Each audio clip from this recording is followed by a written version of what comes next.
Olá, eu me chamo Bárbara e vim trazer uma reflexão com o seguinte tema: qual o meu lugar no mundo?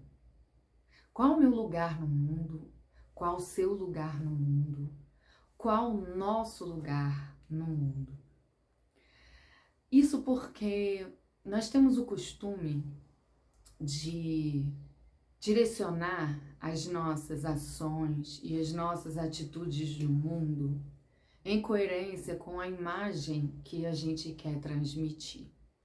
E com as nossas vivências, nós fomos aprendendo a compreender como se dá a interpretação humana, né? Ou seja, como que as pessoas interpretam as nossas ações, as nossas palavras, o nosso tom de voz, a nossa postura, a nossa conduta, né? E a partir desse aprendizado, nós também fomos aprendendo a moldar as nossas atitudes, por uma questão de sobrevivência, para construir bons relacionamentos, para conquistar pessoas e para transmitir uma imagem que a gente queira transmitir, né? Então, dentro de casa, nós temos costumes, nós temos hábitos, nós temos uma maneira de nos comunicar, né? Quando estamos com determinado grupo de amigos, nós temos também uma outra maneira, uma outra linguagem de comunicação, outros hábitos de relacionamento. Aí a gente entra numa casa religiosa e a gente adapta também o nosso comportamento. Mudamos o nosso linguajar, o nosso tom de voz, a nossa postura nos relacionamentos que nós vamos construindo. E isso também se dá no ambiente profissional e em qualquer outro ambiente que a gente vá, né? Às vezes a maneira que a gente se porta na padaria é diferente da maneira que a gente se porta com a nossa família. E isso é bom, isso é um resultado de uma inteligência adquirida em que fomos aprendendo a fazer uma leitura do ambiente em que estamos, respeitar esse ambiente e se adaptar a esse ambiente. Mas nós tendemos a nos enganar nesse processo, porque a gente acha que é essa aparência. A gente acredita que o nosso comportamento representa quem somos e por muitas vezes não representa. Por muitas vezes o nosso comportamento representa o que achamos ser o correto diante de determinadas circunstâncias. Porém, existem vontades dentro de nós que nós não colocamos em prática porque sabemos que vai causar um desequilíbrio, que não vai ser bem recebido, não vai ser compreendido ou vai gerar consequências que a gente não quer que gere. Mas a vontade existe. E por isso o pensamento é um instrumento excelente que Deus nos dá. Porque ele expressa essas verdades que sentimos, o que é muito importante. Porque eu preciso reconhecer quem eu verdadeiramente sou. E quem eu verdadeiramente sou se expressa pelas vontades que surgem em mim. E as minhas vontades são projetadas pelo meu pensamento. Então eu posso não fazer, mas eu sinto. Sabe aquela raiva que a gente sente, mas que a gente disfarça para o bem de todos? Aquela vontade que tem de voar no pescoço de alguém, mas a gente se segura porque vai causar um desequilíbrio e consequências que nós não queremos vivenciar. Então, são vontades que falam sobre quem somos. São vontades que falam sobre o nosso discernimento, sobre a nossa capacidade de compreender, sobre a maneira que lidamos com as situações internamente. Hoje nós não temos determinadas atitudes devido ao contexto em que estamos inseridos. mas dependendo do contexto de amanhã, alguns comportamentos surgem. E a gente se surpreende com a gente mesmo. Nossa, eu fiz isso. Que vergonha! Ou, meu Deus, eu não sabia que eu tinha essa capacidade e essa força.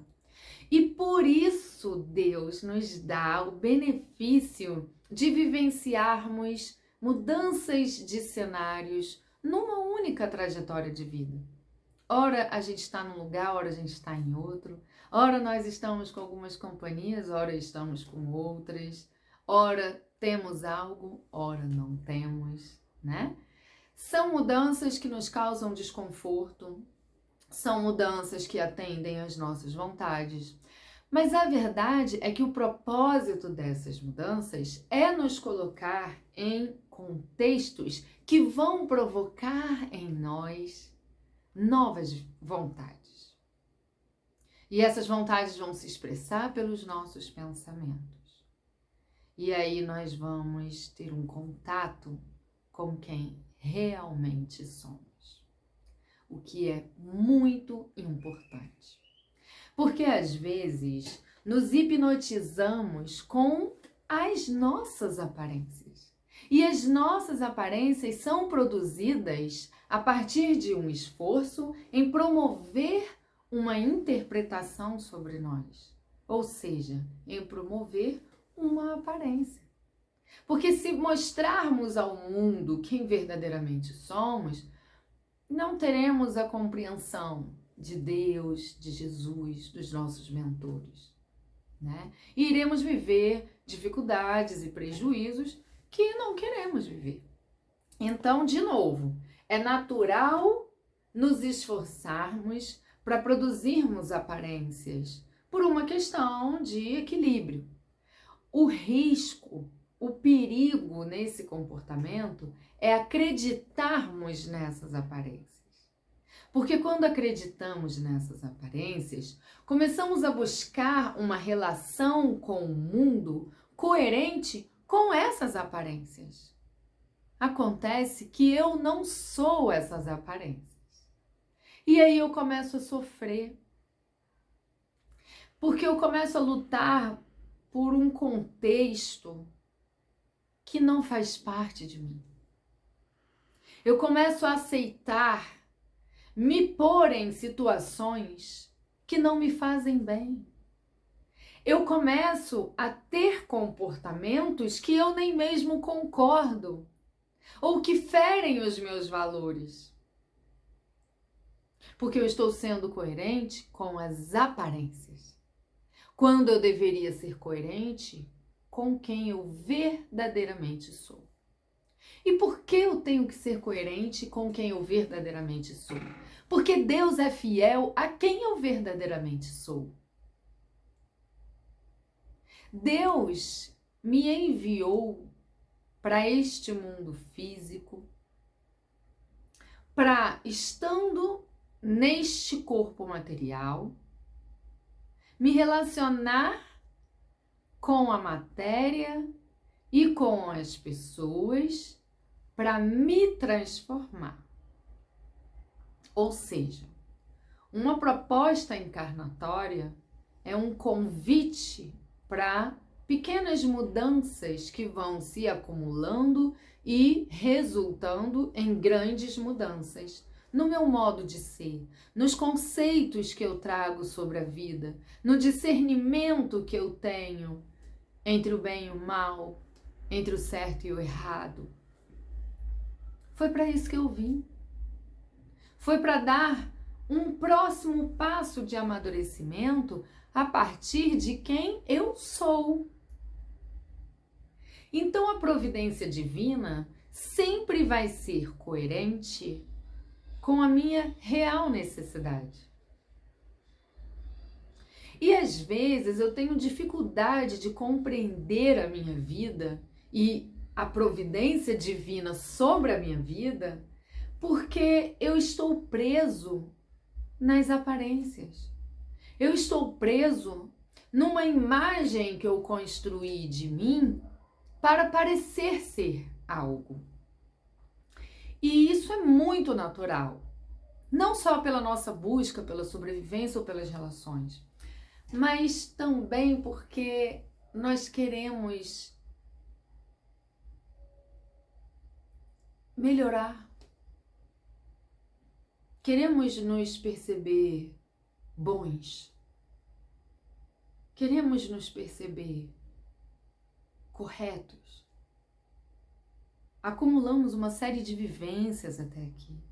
Não fomos criados agora, né? Acumulamos uma série de acertos e acumulamos uma série de erros. E temos vivenciado há muitas vidas, há muitas trajetórias, as consequências dos nossos erros. E nós não queremos mais. Nós não queremos mais errar. Nós não queremos mais viver a dor consequente dos nossos erros. Então a gente se cobra uma maturidade ainda não adquirida. E aí, para que a gente se sinta maduro, a gente se esforça por um comportamento que não é da nossa natureza. E ok, nós temos realmente que exercitar novos comportamentos para amadurecer, senão eu sempre vou viver mais do mesmo. O problema é quando eu acredito que esse novo comportamento faz parte de mim. E eu vou dar um exemplo muito prático e muito natural das nossas vivências. Se nós lembrarmos de um retiro espiritual que tenhamos vivenciado, e se ainda não foi vivenciado, um dia pode vir a vivenciar. E aí a gente passa 3 dias mais ou menos nesse retiro, com um foco de linguagem, falando do bem, pensando no bem e fazendo o bem. Nós adaptamos o nosso comportamento para a finalidade desse retiro. Então, nós passamos 3 dias falando bem, pensando bem, fazendo bem, se esforçando pelo bem, pensando no bem e alimentando o bem. E quando a gente sai desse retiro, nós temos a sensação de que mudamos. Nós temos a sensação de que nos elevamos. E aí a gente diz, agora nada me tira do sério. E aí a gente vai pra rua e fecham a gente no trânsito, pisam no nosso pé, são agressivos ou incompreensíveis e a gente compreende e perdoa e tá tudo bem. Porque eu me elevei, né? Eu sou luz, eu sou amor. Aí dá uma semana, 15 dias, um mês, você já está de novo explodindo. Porque, na verdade, aquele comportamento foi resultado de um esforço contínuo. Mas ainda não foi assimilado e automatizado em você. Mas é legal, foi importante você viver aquilo. Porque você viu que é possível. Você viu que você consegue. E aí, então, você se motiva para buscar mais esse comportamento. E você exercita mais esse comportamento. Então, show de bola. Não tem problema nenhum a gente se esforçar para ter um comportamento melhor. Pelo contrário, estamos aqui para isso. Mas é muito importante vigiarmos os nossos pensamentos.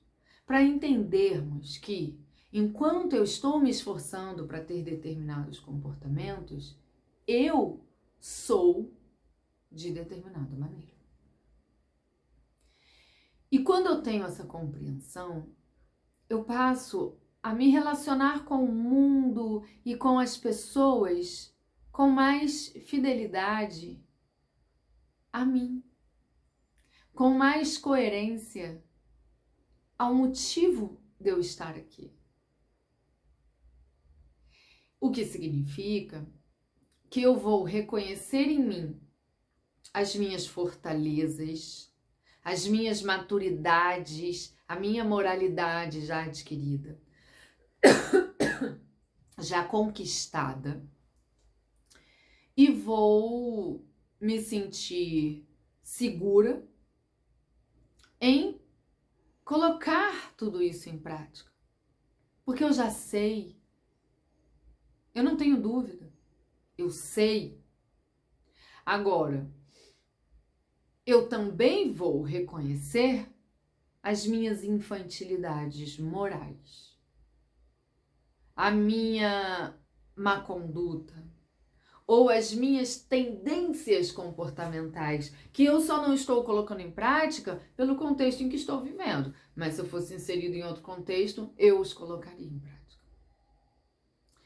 E quando eu reconheço essas fragilidades e essas imaturidades, eu me disponho e me motivo a trabalhar essas características. E eu começo a compreender a providência divina sobre a minha vida. Eu começo a ver sentido nas experiências que eu estou vivenciando. Porque eu reconheço a necessidade da experiência. Eu reconheço a proposta transformadora que essa experiência traz e que eu necessito. E aí eu reduzo esse sentimento de revolta, esse sentimento de abandono, porque eu acho que sei o que preciso, porque eu estou enganado sobre quem eu sou. O meu lugar no mundo é o lugar que eu verdadeiramente necessito estar. É o lugar verdadeiramente coerente com quem eu sou. E aí eu vou conseguir compreender que não, eu não devo estar em determinados lugares. Eu não devo estar com determinadas companhias. Eu não devo ter determinados comportamentos. Porque não me agradam, não me fazem bem. Às vezes até me agradam, mas não me fazem bem. Ao mesmo tempo, eu tenho a consciência de onde eu preciso estar, das companhias que eu preciso ter, dos hábitos que eu preciso adquirir. Ora, a proposta da encarnação é vivenciarmos experiências que despertam a nossa inteligência. Ou seja, a encarnação é um estudo constante. Eu vim para isso. Então, o comportamento que eu preciso ter na minha vida, independente de quem eu sou e do meu lugar no mundo, o comportamento que eu preciso ter aqui é de aprendiz. Me dedicando a compreender, a mudar. E quando eu me conheço, eu consigo me dispor a esse comportamento. Porque eu reconheço a necessidade de aprendizado e eu reconheço os aprendizados já adquiridos. Mas quando eu fico me empenhando por uma imagem, acreditando nessa imagem, eu fico esperando consequências coerentes com essa imagem. Eu fico esperando efeitos relacionados a essa imagem, mas essa imagem é só uma imagem. A nossa relação com a vida, com o mundo, com o universo e com a lei de Deus é uma relação de verdades, de reais verdades. E quando eu compreendo o meu lugar no mundo, eu compreendo o sim e eu compreendo o não. Quando eu compreendo o meu lugar no mundo, quando eu conheço qual é o meu lugar no mundo, eu não me envolvo com a opinião alheia. Não que a opinião alheia não me seja necessária. É necessária. Nós convivemos uns com os outros porque essa convivência tem muito a nos ajudar. Acontece que a opinião do outro fala sobre a maneira dele enxergar. Então é legal conhecer os pontos de vista diferentes, é legal ouvir, mas eu não vou ouvir e tomar como verdade sobre a minha vida ou sobre quem eu sou. Eu vou ouvir e somar o que eu estou ouvindo aos meus conhecimentos, aos meus valores, às minhas crenças e às minhas buscas e experiências já vividas. Aí eu chego a uma conclusão coerente com as minhas verdades. Isso me torna humilde. Porque humilde não é aquele que se rebaixa. O humilde é aquele que sabe o seu lugar. E que quando alguém venha elogiando e dizendo você é o máximo, e te coloca lá em cima, o humilde sabe que ele não está lá. Ao mesmo tempo, quando vem alguém e coloca ele lá embaixo, ele também sabe que ele não está lá. Então ele não alimenta a vaidade quando colocam ele acima de onde ele está, e ele não se abala quando colocam ele abaixo, porque ele sabe qual é o lugar dele. E aí ele amplia a capacidade de receber a opinião do outro sem se tornar vítima dessa opinião. Viu que legal? Eu exercitando o autoconhecimento tenho tantos ganhos e começo a despertar em mim virtudes que eu ainda não consegui adquirir na totalidade. Eu me sinto seguro para colocar em prática o que eu conheço. Eu me sinto disposto a aprender o que eu realmente preciso. E eu consigo me relacionar com a opinião das pessoas nas minhas relações sem me tornar vítima dela. Eu consigo compreender a proposta da minha vida. Confiar na providência divina. Porque Ele me conhece verdadeiramente. Ele não precisa da opinião das pessoas e Ele nem precisa da minha crença sobre quem eu sou. Ele sabe. Ele me criou e Ele me conduz até aqui e continuará me conduzindo como um Pai perfeito.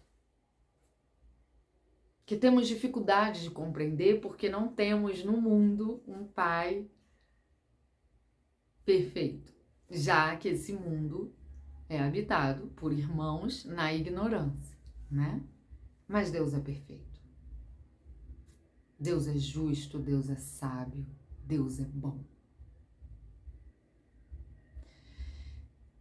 E nós estamos num mundo que nos oferece tantas experiências que acabamos, por vezes, nos distraindo demais com elas e não damos atenção a isso aqui. Pelo contrário, por vezes, usamos dos instrumentos do mundo para fugir disso aqui, sendo que isso aqui é o nosso mais rico e fiel instrumento de transformação. Não no sentido de se esforçar e se forçar a pensar em coisas que representam você sendo o que você não é. Então, assim, estou me sentindo triste. Não, eu não estou triste. Não estou triste! Não, você está triste. Reconheça essa verdade sobre você. Agora, raciocine. Pegue as suas vontades reais que estão sendo interpretadas pelo seu pensamento e coloque elas na mesa. Na mesa do seu raciocínio. E comece a arquitetar. Cabe eu agir assim? É válido eu agir assado? Eu quero viver essa consequência? Como eu posso agir da melhor maneira diante de tal circunstância, né? Então, Joana de Ângelis nos diz, o problema não está no que você sente, porque o que você sente é o que você é o resultado da sua história até aqui. O problema está no que você faz a partir do que você sente. Porque aí é quando você é chamado para pensar nas consequências, pensar no todo. Então, quando você busca no seu raciocínio a benevolência, você se dispõe a ceder, né? A não deixar o orgulho tomar a decisão, não deixar o egoísmo tomar a decisão, você começa a ter uma conduta mais adequada. Show! Parabéns! Perfeito! Essa é a proposta. Nos reeducarmos no comportamento, mas não ignore que a vontade que se apresentou não era adequada. Aí, depois que você toma a decisão sobre como agir, você também tem que pensar por que eu senti isso? Por que eu tive essa vontade? Nesse porquê está a explicação sobre quem você é, sobre seus equívocos conceituais sobre a vida, sobre as limitações no seu senso de justiça, sobre a sua incapacidade de discernir entre o certo e errado e entre o bem e o mal. E isso é muito legal.